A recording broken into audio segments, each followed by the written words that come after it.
Ce matin, on poursuit notre série de messages « Qui a besoin de Dieu ?» notre série de messages. Et ce matin, évidemment, je m'adresse à tout le monde, bien sûr. Je m'adresse à chacun d'entre vous qui est ici, mais je m'adresse aussi, et je vais essayer de le faire de plus en plus, je veux m'adresser aussi à ceux qui sont en ligne, à ceux qui ne sont pas avec nous, mais qui sont dans le confort de leur maison. Je voudrais vous souhaiter la bienvenue à notre assemblée parce que je réalise de plus en plus qu'il y a de plus en plus de gens qui regardent les messages avant même de venir dans l'assemblée ici pour voir un petit peu qu'est-ce que ça avait de l'air.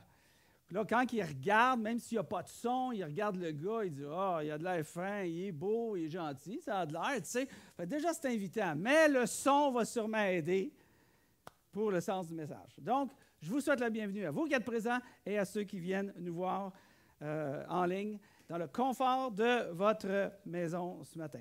Alors, notre série de messages « Qui a besoin de Dieu », notre deuxième message aujourd'hui d'une série de 3 ou 4, je ne suis pas encore convaincu, mais définitivement, vous ne voulez pas manquer la semaine prochaine. Si vous avez des besoins dans votre vie, puis vous pensez que Dieu est capable de faire quelque chose pour vos besoins, je vous garantis, ça va vous jeter à terre. Moi, ça m'a jeté à terre. Donc, manquez pas l'assemblée, mais venez pas tout seul. Vous êtes supposé faire quoi? Amener quelqu'un, inviter un ami, inviter un voisin. OK? Souvenez-vous de ça. Qui a besoin de Dieu? Qui a besoin de Dieu? J'ai beaucoup à cœur les gens qui ont été éloignés de la chrétienté, qui ont commencé peut-être dans la chrétienté par eux-mêmes, parce que leurs parents ont été chrétiens, puis eux ont grandi dans la chrétienté. Puis malheureusement, j'ai vu beaucoup, et beaucoup trop, de chrétiens qui s'étaient éloignés de la foi, puis pour différentes raisons, mais je dirais 2 grandes raisons. Ils ont été blessés. Très souvent, ils ont été blessés par ce qu'ils ont vu ou entendu ou le comportement dans une église. Ça, je peux comprendre aussi. Mais ce qui me fait encore plus mal, c'est quand que je vois que des gens ont été mentis. Puis quand je dis mentis, ça pourrait être par ignorance de la part des chrétiens ou beaucoup de la part des pasteurs d'église. Si je me réfère à moi-même, ça fait 35 ans que je suis pasteur d'église. Les 10 premières années, je pouvais comprendre parce que j'étais jeune, je manquais d'expérience, je manquais de connaissances et j'avais une vision tunnel. Hein? C'était comme ça qu'on fonctionnait, puis c'était la manière de François. Puis si ce n'était pas la manière de François, bien, tout ce qu'il y avait autour n'était pas bon. Jusqu'à temps que j'ai réalisé que ça n'avait pas d'allure, que j'étais le seul sur l'autoroute puis qui allait dans le bon sens quand tout le monde était dans le sens inverse. Hein? Mais beaucoup ont été, à cause de pasteurs, à cause des chrétiens, à cause de, souvent, comme je dis, l'ignorance, que des gens ont été imposés certaines convictions, qui n'ont pas eu la liberté d'être capables de se rendre, eux, où ils voulaient se rendre, et de développer, de permettre la croissance et le grandissement de leur foi dans leur vie.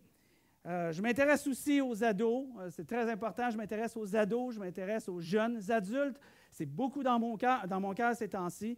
Il y a un courant, si vous ne le savez pas, si vous ne lisez pas de matériel chrétien, il y a un courant en ce moment, un courant mondial en ce moment, qui s'appelle Unité.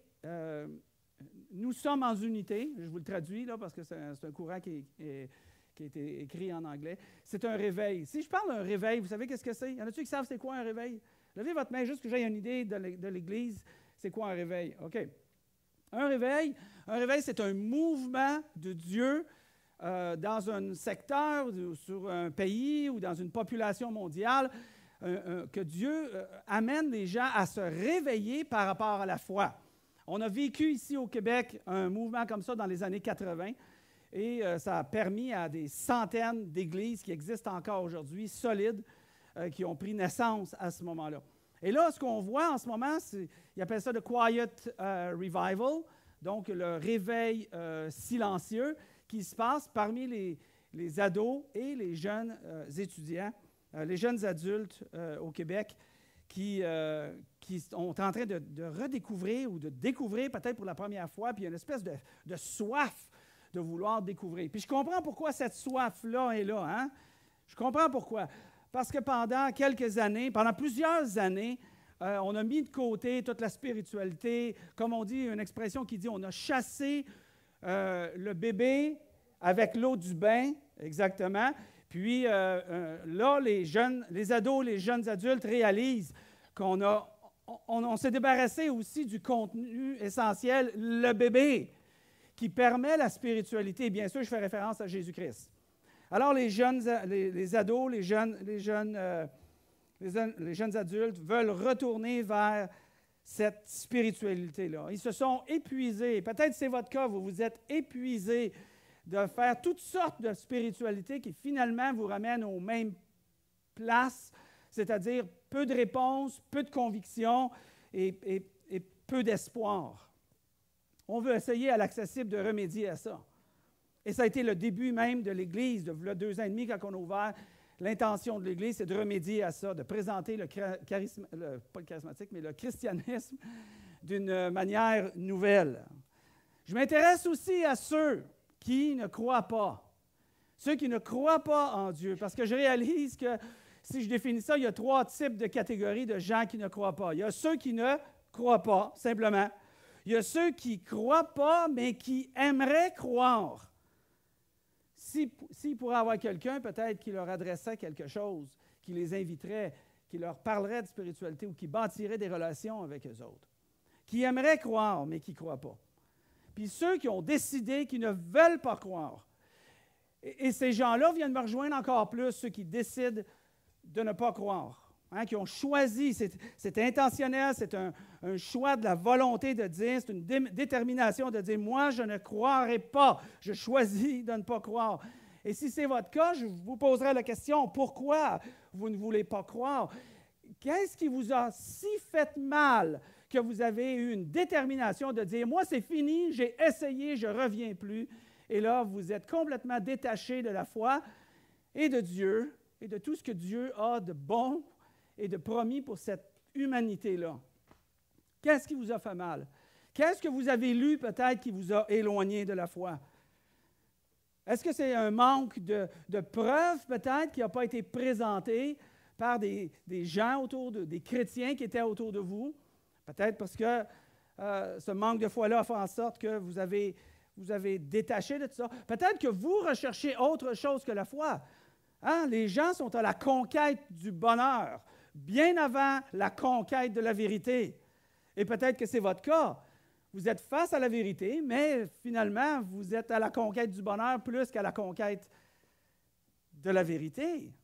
Peut-être parce que vous avez peur d'arriver à la vérité, même parce que ça va exposer quelque chose dans votre vie que vous ne voulez pas ou qui vous ramène peut-être à des amis, à des expériences, à vos parents, à votre éducation, puis vous ne voulez plus, mettons, revenir à découvrir la foi.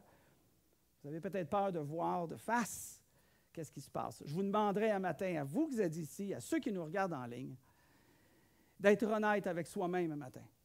Si on veut un changement dans notre vie, si on veut un progrès, si on veut la spiritualité, faisons face à la réalité de notre vie. Et on va en parler un petit peu ce matin avec le message « Qui a besoin de l'Église? » Qui a besoin de l'Église? Ça ne fonctionne pas ça ce matin non plus. On a des problèmes un peu techniques ce matin. Qui a besoin de l'Église? Une jeune femme. Une jeune femme adulte, une jeune adulte plutôt, femme chinoise, a demandé un jour à un pasteur qui visitait la Chine, elle lui a dit premièrement, êtes-vous pasteur d'église? Et l'homme a répondu, oui, je le suis, pasteur d'église. Ensuite, elle a dit, pourquoi? Et regardez bien la question, elle dit, pourquoi tout le monde en Amérique du Nord ne va pas à l'église? Pourquoi en Amérique du Nord tout le monde ne va pas à l'église? Pourquoi est-ce qu'elle pose cette question-là? Parce qu'elle considère, je ne sais pas si vous le savez par rapport à la Chine, mais elle considère la liberté des individus de fréquenter une église en Amérique du Nord, et elle compare ça avec la non-liberté en Chine, d'être capable de fréquenter une église. Elle allait à une église, elle écoutait du matériel chrétien, mais c'était très risqué pour cette jeune femme-là. Alors, elle a posé la question, pourquoi tout le monde en Amérique du Nord, qui ont tant cette liberté, comment ça se fait qu'ils ne sont pas là dans l'Église? J'avoue qu'au Québec, en ce moment, on est dans une période quand même assez difficile et c'est quand même assez épeurant, si vous écoutez un petit peu les médias, de qu'est-ce qui s'en vient en ce moment ou qu'est-ce qu'on essaye de prévenir en ce moment. Vous avez reçu probablement, comme moi, des vidéos et du matériel d'information par rapport à l'élargissement du principe de la laïcité dans notre province, qui veulent passer le projet de loi constitutionnelle qui va faire en sorte que ça va produire de sérieuses conséquences contre la liberté d'expression et la liberté des églises aujourd'hui, être restreint dans notre possibilité de s'exprimer sur la foi, la liberté en Jésus-Christ. Et on essaie de restreindre ça. Quelque part, peut-être ça s'en vient. On est en train de réfléchir à voir comment on va agir avec ça en tant qu'Église. Alors, on n'a pas... Peut-être que la Chine, ce qu'ils vivent, et je ne nous le souhaite pas, mais peut-être que la Chine, ce qu'ils vivent, viendrait à être notre réalité de vie. Pourquoi ne pas être à l'Église, dans l'Église, avec l'Église, être l'Église, pendant qu'on en a l'occasion? Le point principal, bien sûr, que je vais vous parler ce matin, c'est pourquoi tout le monde ne va pas à l'Église? Pourquoi tout le monde ne va pas à l'Église? Et c'est une question que j'ai depuis 40 ans. Pourquoi? Parce que j'ai de la misère à concevoir ça. André Drolet, qui est malade depuis 1 mois, je vais chercher les équipements tous les dimanches matins, je le vois, puis un matin encore, il était trop malade pour être capable de venir à l'Assemblée. Il dit, je trouve ça tellement dur de ne pas être à l'Église. Excusez-moi. Je trouve ça tellement dur de ne pas être à l'Église. Il dit, moi, je suis un gars d'Église. Quand je suis sorti de chez eux, je me suis dit, oh, que je le comprends. Parce que moi, François Verskelden, je suis un gars d'Église. Si j'ai manqué 10 assemblées en 40 ans, à part des vacances, c'est beau. Pourquoi? Parce que c'est tellement important pour moi, cette liberté-là que j'ai aujourd'hui. Ça peut être ennuyant un bon dimanche, mais le dimanche que ça ne sera pas ennuyant, même que je vais être content d'être là. On va peut-être ressentir un peu d'anxiété un bon dimanche matin, mais l'autre dimanche matin, ça va être un cœur plein de joie. Ce matin, il y a quelqu'un qui me raconte une histoire sur l'efficacité de la prière par Dieu qui a exaucé. Et un autre qui me demande la même affaire, la même histoire, mais qui est en attente que Dieu fasse quelque chose. On a réuni ces 2 personnes-là ce matin, on est allé en arrière, on a prié, puis on attend que Dieu agisse sur la prière. Moi, après ça, et là, on était tous les 3 touchés, le cœur en miettes, j'aurais pu clôturer mon assemblée de là. Et j'aurais pu partir chez nous puis dire « Wow, que c'était bon d'être à l'Église ce matin! » Hein? Pourquoi? Oui, absolument. Merci Seigneur. Définissons premièrement. Et là, oh là là.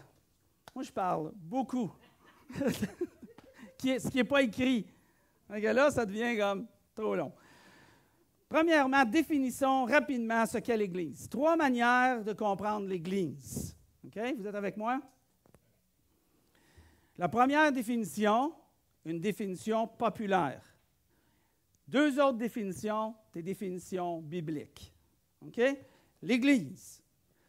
L'Église est fréquemment mentionnée comme étant un bâtiment où des personnes se rassemblent. Je vous dirais, tu sais, l'Église au coin de Sainte-Thérèse puis Gautier, l'Église l'Église Sainte-Thérèse au coin de Gautier et Saint-Thomas, tout de suite, vous allez penser à un bâtiment.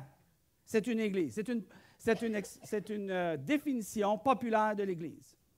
Mais on va parler aujourd'hui de la vrai sens de l'Église, pas populaire. Malgré qu'il n'y a pas de faute, là, je comprends dans l'idée.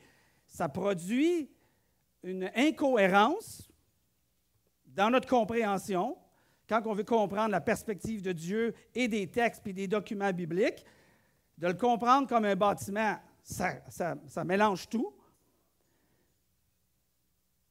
Mais regardons les deux autres. L'Église. L'Église est une communauté de croyants et de non-croyants qui se rassemblent dans un lieu donné.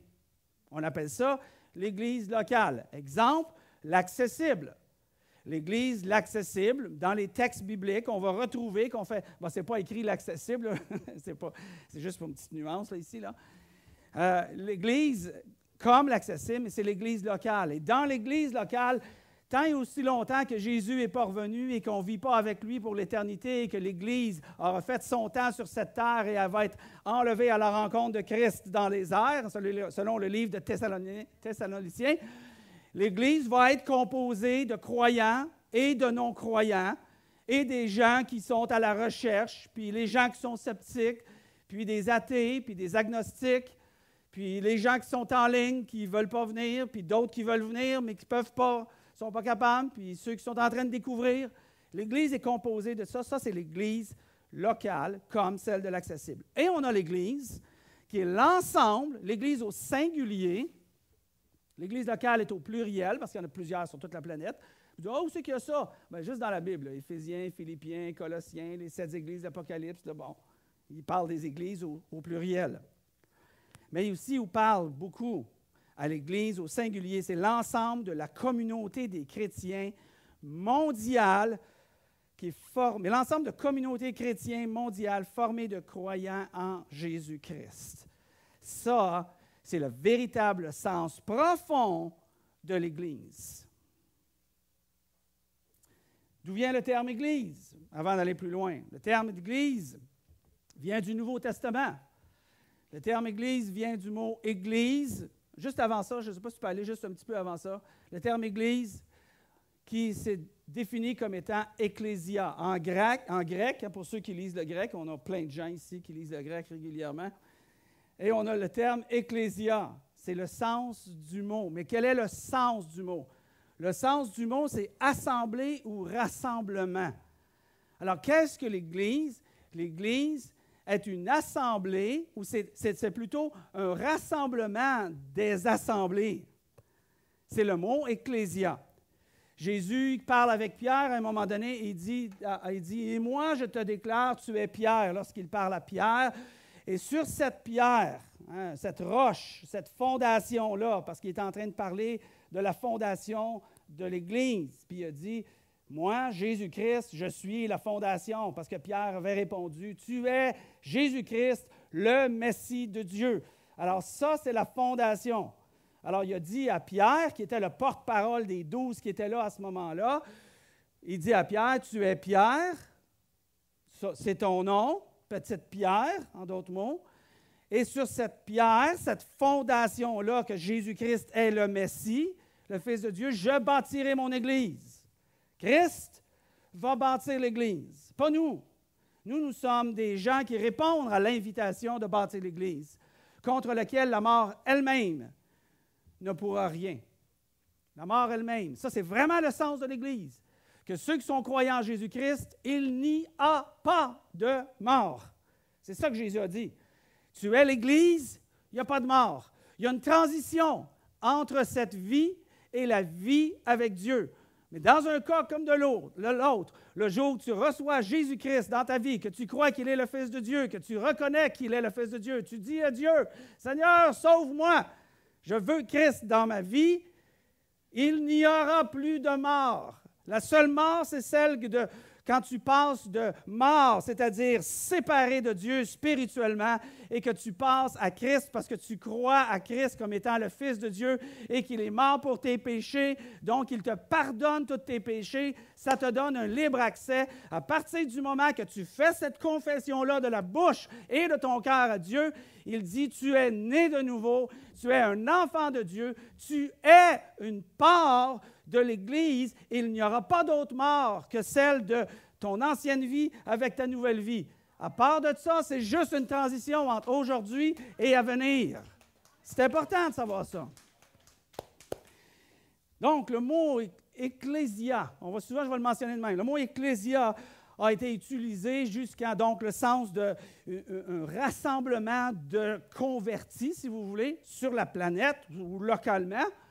C'est un rassemblement. Le mot ecclésia a été utilisé dans son bon sens jusqu'en les années 300, après Jésus-Christ, après la résurrection de Jésus-Christ, ou après la naissance de Jésus-Christ, excusez. Et ce mot-là, à ce moment-là, dans les années 300, a été traduit par le mot « kirch ».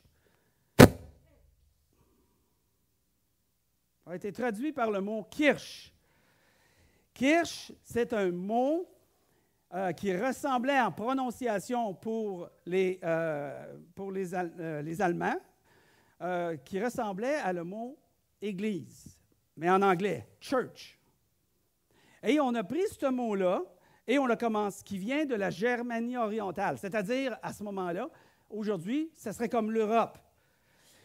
Puis ce mot-là, qui a été utilisé après 300, signifiait « maison du Seigneur ». Alors, dans les Bibles, c'était traduit un peu comme avec le mot « maison du Seigneur », au lieu de « assemblée » puis « rassemblement ». Un rassemblement. C'était « maison du Seigneur ». Mais regardez comment c'est important. Au 16e siècle, pas si longtemps que ça, un homme qui s'appelait William Tyndale a retraduit de nouveau le mot « Église », qui était traduit dans les Bibles comme « maison du Seigneur », et il a mis le bon mot que Jésus a utilisé, c'est-à-dire une congrégation, un rassemblement, le rassemblement des convertis, si vous voulez.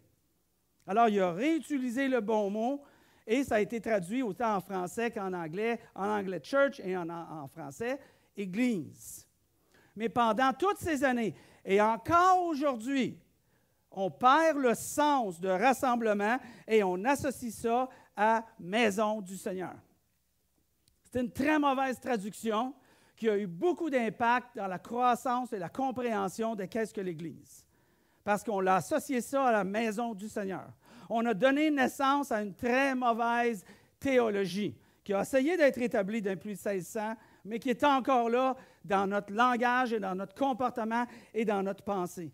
L'Église était devenue et est encore devenue et perçue comme ça, comme un lieu plutôt qu'un mouvement ou le rassemblement des chrétiens sur cette planète qui forme l'Église. Comprenez-vous? Jusqu'à date, ça va? L'Église du début, l'Église après Jésus-Christ, après la résurrection, qui a commencé 2 mois après la résurrection de Christ, je le répète, n'était pas... L'objectif n'était pas que les gens comprennent que c'est un emplacement, que ça vient avec des rituels ou que ça a un certain style ou un certain format. L'Église locale, comme l'accessible, n'est pas et n'est toujours pas un lieu où est appelée la maison du Seigneur. Ce n'est pas non plus un bâtiment, l'Église. Ce n'est pas la maison de l'Éternel. Les gens disent « Oh, bien là, dis pas ça dans la maison de l'Éternel. » On n'est pas dans la maison de l'Éternel. Tu n'es pas plus dans la maison de l'Éternel ce matin que tu l'es dans ta maison quand tu es chez toi en train de faire à manger.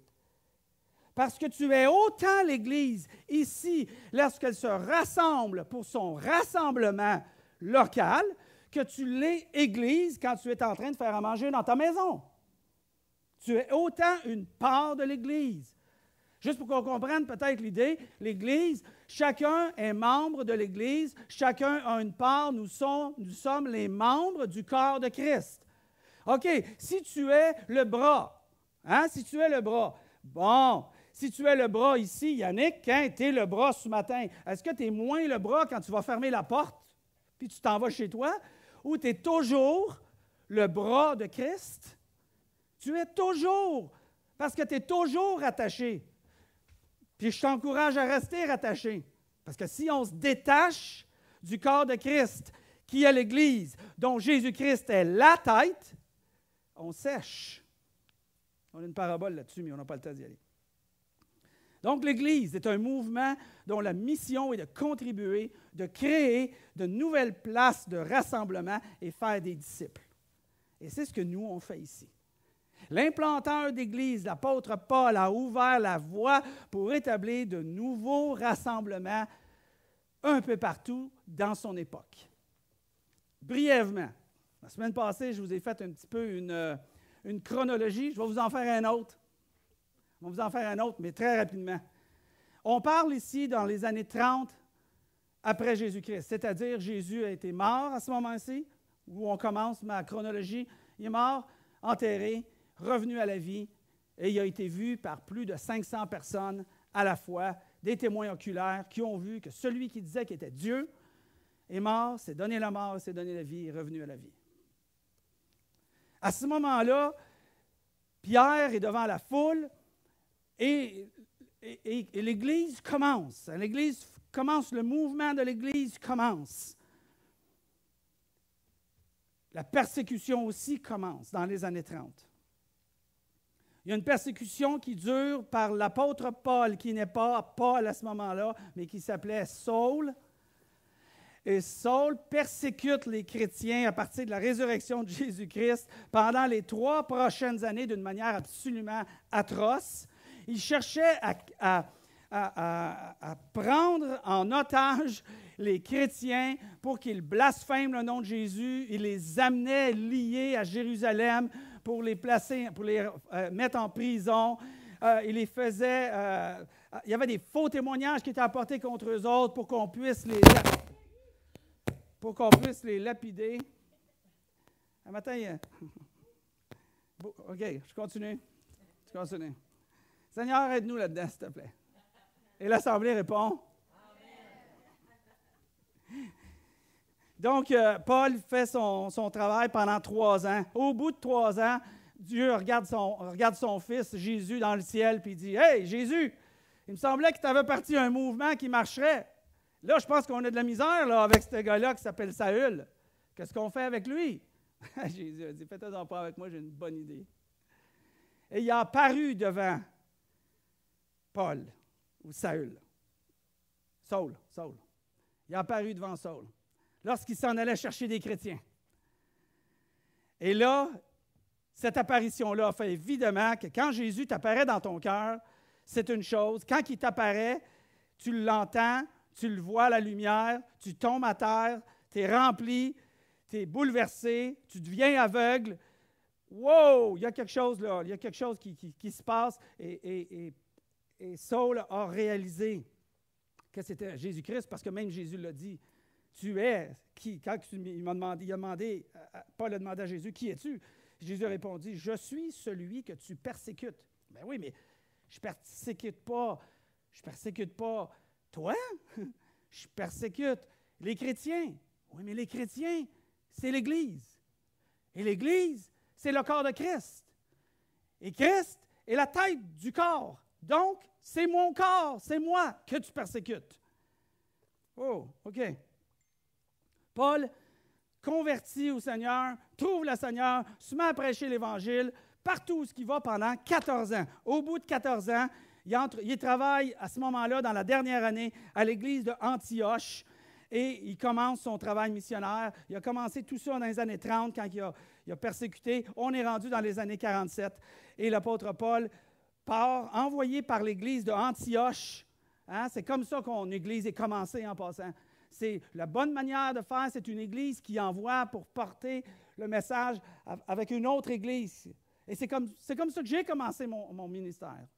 C'est comme ça que, dans ma jeunesse, j'ai été établi par des anciens de l'Église qui ont reconnu par l'Église et l'autorité de l'Église que j'étais appelé comme pasteur et comme implanteur d'Église et qu'ils m'ont imposé les mains et ils m'ont envoyé puis ils m'ont dit « Fais ton travail ». Et 35 ans plus tard, je suis encore en train de faire mon travail, envoyé par l'Église et non pas par ma propre décision ou autorité de vouloir implanter une Église. C'est pas comme ça que ça se fait.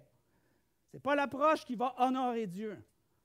L'approche qui va honorer Dieu, c'est comme Paul avec l'Église d'Antioche qui a dit à l'Église d'Antioche, Dieu a dit à l'Église d'Antioche, « Mettez-moi à part Paul et Barnabas pour l'œuvre à laquelle je les ai appelés, c'est-à-dire d'implanter des églises Et l'Église s'est réunie, ils ont imposé les mains, ils ont prié pour lui, et ils les ont laissés partir. Et Paul a commencé son travail. Il a continué son travail pendant 10 ans.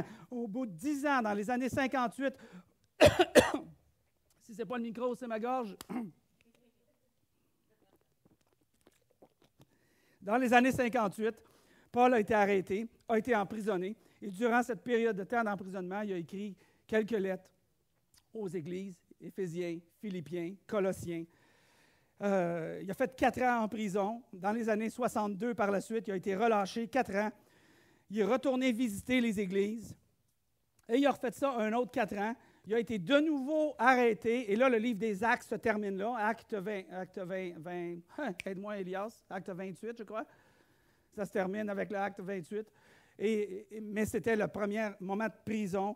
On n'a plus, après, de détails sur le restant de ce que Paul a fait, mais ce qu'on sait selon les extra-bibliques, les livres extra-bibliques, qui a été arrêté de nouveau dans les années 66. Et 1 an plus tard, l'apôtre Paul a été exécuté, il a été décapité par l'empereur romain Néro. Et en 68, 1 année plus tard, Néro se suicide. Depuis ce temps, nous appelons nos chiens Néro et nos enfants Paul. Et depuis ce temps, la nouvelle de Jésus-Christ ressuscité s'est répandue. Et aujourd'hui, en 2025, 2000 ans plus tard, on prêche encore son message comme si c'était arrivé hier.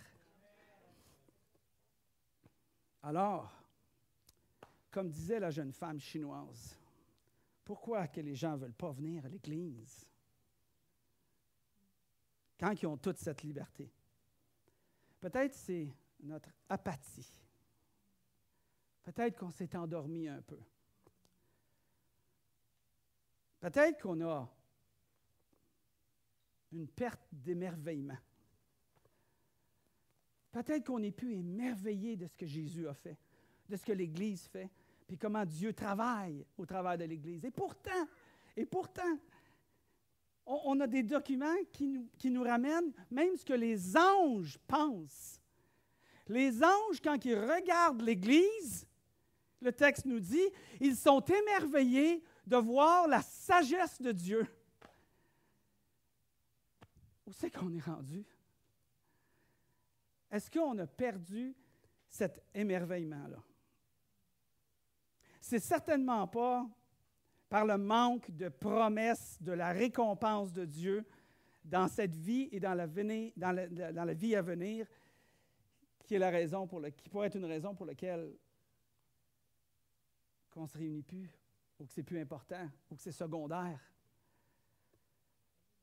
Pourquoi? Bien, parce que le Seigneur nous a dit, il dit, car la promesse est pour vous, l'Église, l'accessible, pour vos enfants et pour ceux qui vivent dans les pays lointains, tous ceux que le Seigneur, notre Dieu, fera venir à lui. Tous ceux que le Seigneur fera venir à lui. C'est pour eux. Et il dit, dans 2 Corinthiens 3:8, je ne sais pas si le texte apparaît dans 2 Corinthiens 3:8, celui qui plante et celui qui arrose sont égaux. Dieu accordera à chacun sa récompense selon son propre travail. Ce n'est pas par le manque de récompense que je disais, pour lequel on perd peut-être notre émerveillement, parce que Dieu a promis qu'il n'oublierait pas le travail que vous avez fait. Que tous ceux qui se rendent ici de 8h30 le matin, puis ça fait 2 ans et demi, presque 3 ans, qui installent des équipements, puis des pièces, puis des jeux, puis des tables, puis de la bouffe, puis des bannières dehors, puis qui ont appelé dans la semaine d'autres personnes, puis qui ont fait le planning center, puis qui font le repas de... Il va y avoir une récompense pour tout ça. Imagine-toi si ça fait 10 ans, 15 ans, 20 ans, 40 ans, 60 ans que tu fais ça. Je te garantis que ta récompense va être grande. C'est certainement pas non plus le manque d'avantages de l'Église locale comme celle de l'Accessible qui est peut-être un inconvénient ou qui t'empêche de te rassembler. On retrouve dans la Bible une phrase plus souvent que n'importe quoi d'autre. Je n'ai pas fait la recherche statistiquement, là, mais je ne sais pas combien de fois c'est écrit « les uns les autres ». Hein? Les uns les autres, le support les uns les autres, l'encouragement, l'écoute, l'utilisation de nos talents les uns pour les autres, l'apprentissage les uns des autres, la communauté les uns avec les autres, l'amour les uns pour les autres, l'entraide les uns pour les autres, la profondeur de la spiritualité les uns envers les autres, le secours de la prière, le pardon, le développement personnel. Puis là, je pense qu'il faut que j'arrête. Il se peut que ça vienne parce qu'on a été blessé, qu'on a été blessé par l'Église. Ça se peut. Et aujourd'hui, on essaie de refaire. On essaie de refaire, de rebâtir l'Église de façon que ça ne soit pas un obstacle pour toi. Alors, si c'est un obstacle, mais quand toutes ces choses ont été dites, si ça reste un obstacle pour toi de suivre Jésus-Christ, qui va t'amener à vouloir suivre la communauté de la foi et de vouloir te rassembler avec les rassemblés, c'est peut-être parce que tu as choisi de ne pas croire. Tu as choisi de ne pas croire. Et peut-être tu dirais, comme j'entends souvent, peut-être que tu dirais, pourquoi toutes ces histoires-là de Jésus, puis qui a donné sa vie, puis qui est mort, puis qui est revenu à la vie, puis le Fils, puis le sang, puis le pardon des péchés. Pourquoi toute cette histoire-là? Pourquoi il n'a pas simplement pas créé cette humanité-là? La réponse est simple, mais profonde. Dieu a voulu entrer, à toi qui écoutes ici, là, en ligne, à la maison, ou ici présent. Dieu a voulu entrer dans une relation personnelle avec l'humanité. Il a voulu rentrer il veut rentrer avec une relation personnelle avec toi. Mais tu ne peux pas avoir une relation profonde et personnelle avec quelqu'un lorsque tu n'es pas prêt à te sacrifier pour lui ou pour elle. Si tu ne te sacrifies pas pour moi, je ne suis pas capable de voir que tu m'aimes. Mais si ça te coûte quelque chose, ton temps, ton argent, ton émotion, ta personnalité, je vais voir que tu m'aimes. Ben, c'est ce que Dieu a fait avec l'humanité. Il a dit à l'humanité, il a dit à toi qui es ici peut-être, qui n'a pas encore fait la démarche de dire « Je crois à Jésus-Christ, puis je le veux dans ma vie, je le veux dans mon cœur, je veux qu'il me transforme. » Mes péchés, mes fautes, mes erreurs m'empêchent de le voir, m'empêchent de l'entendre, m'empêchent de le comprendre. Et je reste dans mon ignorance, et je reste dans mon aveuglement. J'ai besoin de l'expérience d'apôtre Paul. Si tu veux croire, Dieu dit, je t'aime tellement que je me sacrifie pour toi. Je t'aime tellement que je meurs pour toi. Alors, pourquoi le rassemblement de l'Église? Quand on reconnaît que ce qui nous empêche de se rassembler à l'Église, ce n'est pas la mission de l'Église d'aller et de faire connaître. On le fait. Ce n'est pas le manque de récompense. Dieu l'a promis avec ce que tu fais. Ce n'est pas le manque d'avantages, parce que c'est les avantages les uns envers les autres est juste abondant. Ce n'est pas le manque d'invitation. C'est la mission de l'Église d'aller et d'inviter et de faire des disciples. Alors, c'est peut-être ta propre résistance. Ta propre résistance. Est-ce que, si tu es ici et tu n'as jamais suivi Christ, tu n'as jamais fait le pas, tu es toujours dans le questionnement, tu es toujours dans l'inconnu. Je te pose juste la question, à toi qui es ici ou à toi qui nous regarde en ligne. est-ce que tu veux vraiment rester tout le restant de ta vie en dehors du rassemblement de l'Ecclésia, l'Église? Est-ce que c'est vraiment ce que tu veux? La question est donc, qui a besoin de l'Église? Chacun d'entre nous. Et toi, pendant que Dieu te donne encore ton souffle de vie. J'aimerais que vous priez avec moi pour ceux qui n'ont pas encore découvert la foi en Christ, mais qui aimeraient tellement. Mais il y a quelque chose qui les bloque, quelque chose qui les empêche de faire le pas qui est nécessaire. Priez avec moi. Implorez Dieu. Demandons à Dieu pour ceux qui sont avec nous et pour ceux qui écouteront et qui écoutent ce message de ce matin. Père éternel, on te remercie pour ton Fils que tu nous as donné. Merci pour ton immense amour, incompréhensible tellement qu'il est profond.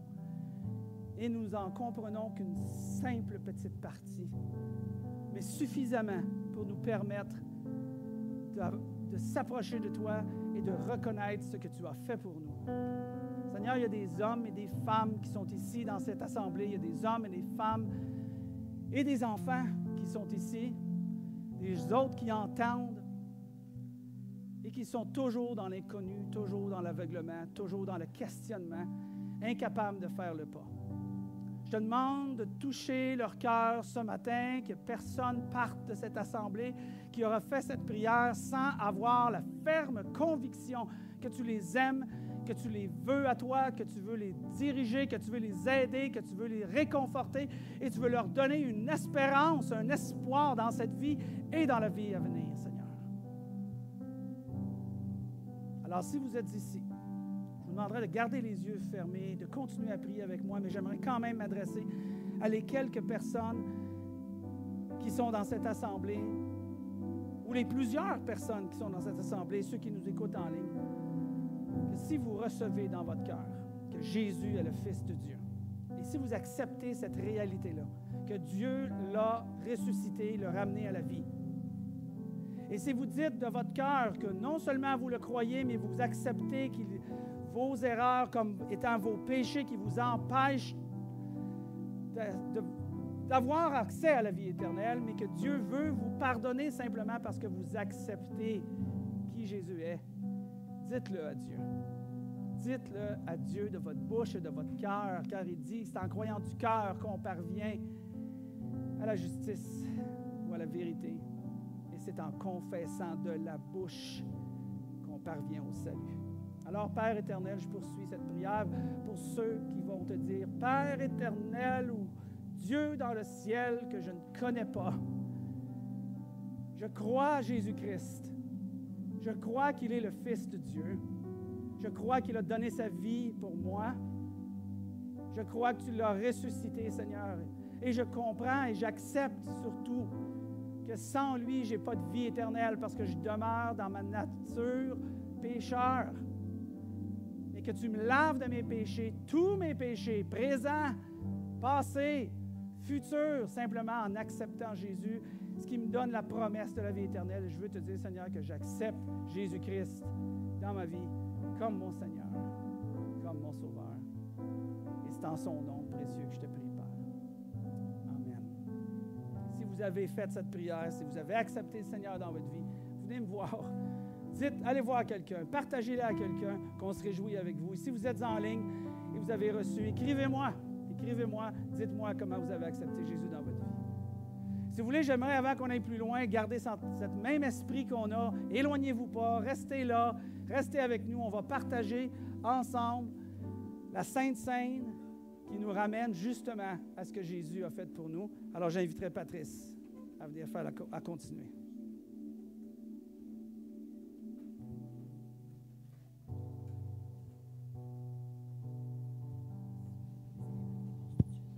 Bonjour à tout le monde. Et je suis ravi, et c'est toujours avec un grand enthousiasme que j'ai préparé cette Sainte Seine. Donc, on va nous servir du pain et du jus de raisin. Et je vous demanderai, comme dans un bon repas qu'on attende tous pour manger ensemble, et que nous fassions une petite prière avant de commencer ce repas. Un repas que Jésus a fait la veille de sa crucifixion. Et c'était un moment d'amour, de mémoire et d'espérance.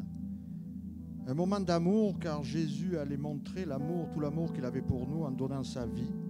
Un moment de mémoire parce que Jésus même a dit « Vous ferez cela en mémoire de moi ». Et un moment d'espérance car il nous rappelle que Jésus va revenir. Et donc ce repas de la Sainte Seine a plusieurs noms.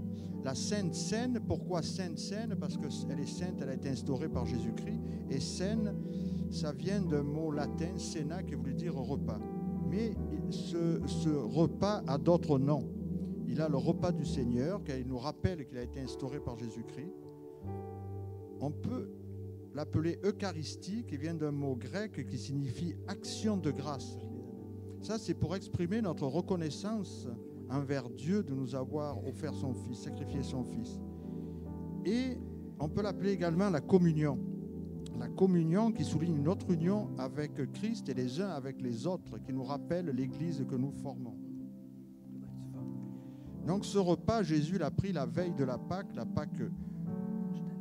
juive qui symbolisait la libération par Moïse. Il faisait mémoire de la libération par Moïse du peuple hébreu de l'Égypte.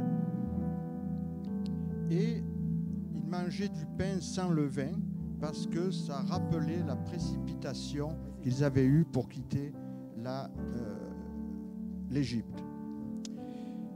Mais Jésus allait faire de cette Pâque un événement unique. Il savait qu'elle allait être unique. Et d'ailleurs, il a précisé, et Luc nous l'a rapporté, en disant « J'ai désiré d'un grand désir manger cette Pâque avec vous avant de souffrir. » Donc Jésus savait ce qu'il attendait. Et pour nous, comme le pain rompu représente le corps du Christ livré pour nous, et la coupe, son sang versé, Jésus nous demande de manger et de boire en mémoire de lui jusqu'à ce qu'il revienne chercher son Église.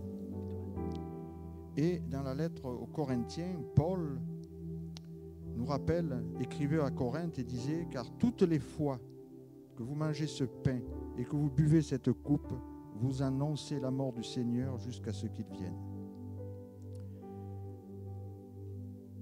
Alors, on fait notre rencontre le dimanche. Pourquoi le dimanche? Parce que c'est le lendemain du sabbat. Et Jésus a été crucifié la veille du sabbat, puis il est ressuscité le 3e jour, donc le lendemain du sabbat, le dimanche, qu'on appelle le jour du Seigneur.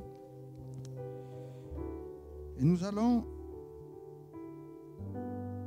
Je vous invite à la table du Seigneur, mais en rappelant que ce n'est pas un repas ordinaire.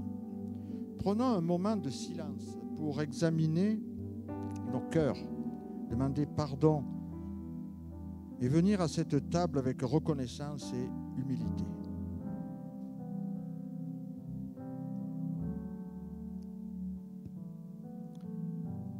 Avant de commencer ce repas, je vais dire une courte prière.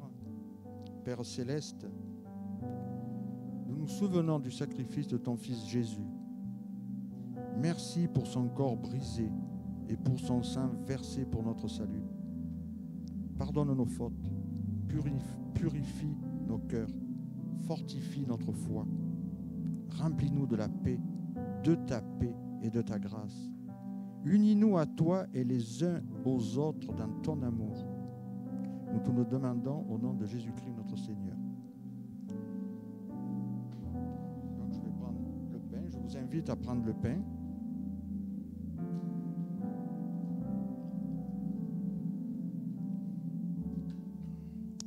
Et Luc nous rappelle que pendant le repas, Jésus prit du pain et après avoir rendu grâce, il le rompit et dit « Ceci est mon corps qui est donné pour vous. Faites ceci en mémoire de moi. » Prenons ce pain, symbole du corps de Christ livré pour nous. Mangeons-le ensemble dans la foi et la reconnaissance.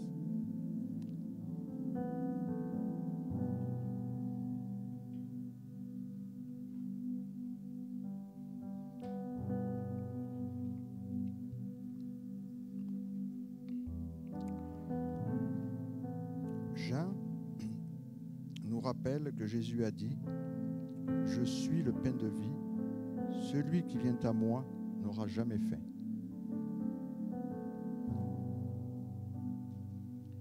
De même, après le souper, Jésus prit la coupe, cette coupe de la nouvelle alliance en son sang et qui est répandue pour nous. Prenons maintenant cette coupe, symbole du sang du Christ versé pour le pardon de nos péchés. Buvons-le ensemble en mémoire de lui.